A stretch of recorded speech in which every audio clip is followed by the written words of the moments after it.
Mga idol, naabot atong order sa Starlink o atong nang abrihan, atong tanawan ng sulod ani. Watch my short video and don't forget to subscribe to my channel.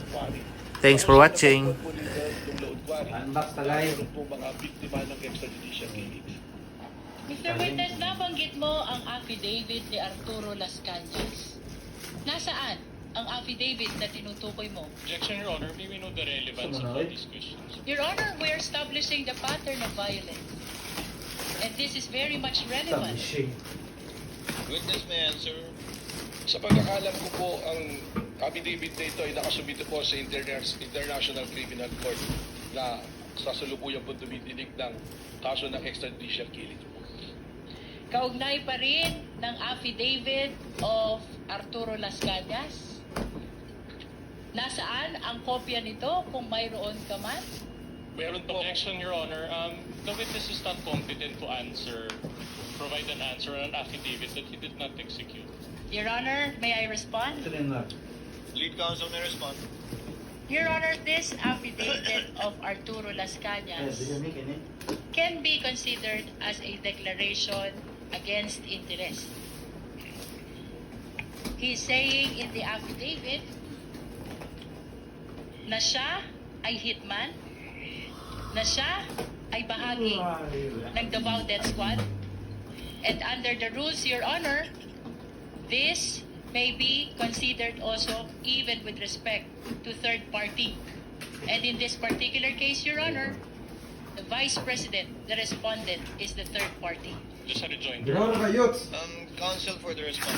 We would have to object to that, Your Honor, because it will be Mr. Las Cañas, if at all, who has the personal knowledge. We're already going into the contents of such affidavit, and the witness is incompetent to testify. Chair will make a ruling.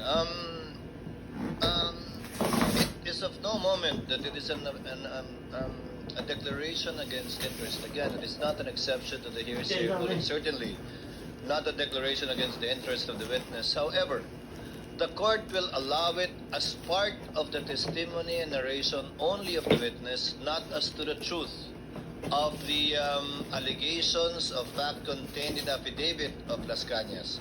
Just as to the fact that the affidavit went through the office of the NBI director, that he knows of the affidavit, but certainly for the information likewise of the Senator Judges, not as to the truth of the allegations stated in the Las Cañas affidavit. Witness may answer. Your Honor, we will submit that we register continuing objection. The continuing objection of the counsel for respondent is duly noted and entered into the records. Mr. Witness, kaugnay pa rin ng affidavit ni Arturo Las Cañas. Nasaan ang kopya ng affidavit nito? Meron po akong counsel witness already answered. He said it is in the ICC, I believe. Your Honor, I am pertaining to his actual copy. You may proceed, counsel. Witness may answer. Nandito po sa akin, dala-dala ko po yung kopya ng affidavit. Your Honor, may we allow the witness to present his own copy? Witness is allowed to produce a copy she is mentioning, is referring to rather in his testimony.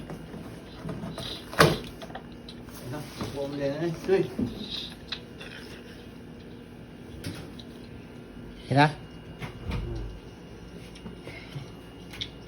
For the record, assisting counsel for the respondent as well as assisting counsel for the prosecutors are viewing the document produced by the witness. Kano, tanawa ng kuan ba? Kung sa mga parts Your Honor, just a comment. Counsel for the respondent is recognized. Your Honor, it appears that this document has not been marked during the pre-trial conference. Your Honor, may I respond to Okay, that? with my manifestation. Let the counsel for respondent finish. Counsel. So in other words, may we request Your Honor May mga that we be listahan. given a copy of such document as well for our purposes. The prosecutor is so instructed to kindly furnish a copy if indeed this document has not yet been marked. Your Honor, may I respond to that? Counsel may respond. The affidavit of Arturo Las Cañas has been previously marked as P-2-10-W. Check sana, mga ba yung guba-guba?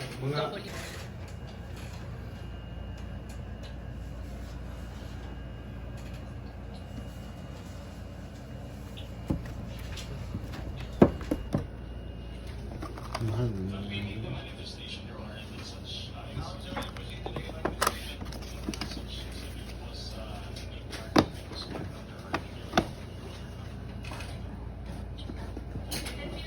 Ato, boss.